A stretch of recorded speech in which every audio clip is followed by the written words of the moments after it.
हाय बच्चों, आज हम कोशिका के भागों के और उनके अंगों के बारे में पढ़ेंगे। कोशिका में कौन कौन से कोशिकांग मिलते हैं उनकी जानकारी करेंगे, ठीक ना। ध्यान से देखिएगा, आपको कोशिका के बारे में सब चीजें पता हो जाएगी। जो कोशिका होती है लड़के, उसके 3 भाग होते हैं, बाह्य आवरण, जीव द्रव्य और कोशिकांग, ठीक ना। बाह्य आवरण के 2 भाग होते हैं, कोशिका कला और कोशिका भित्ति।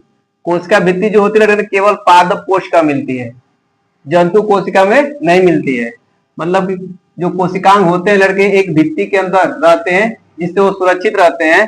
तो जंतु कोशिका में केवल एक ही कोशिका कला होती है, लेकिन पादप कोशिका में एक ऊपर से भी इसकी सुरक्षा करने के लिए कोशिका भित्ति होती है, ठीक है। जीव द्रव्य 2 प्रकार के होते हैं, कोशिका द्रव्य और केंद्रक द्रव्य।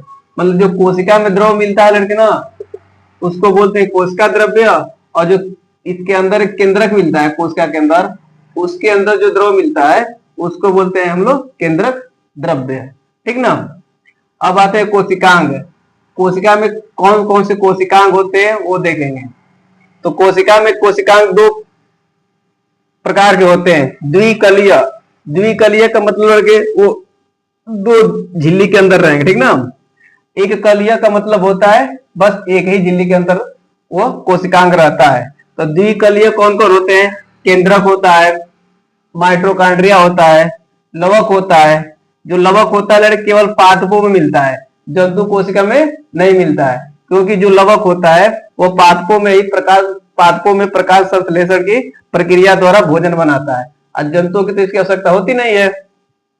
अंतः प्रतिवेदी जालिका द्विकलीय मिलेगी और गल्जी काय मिलेंगे।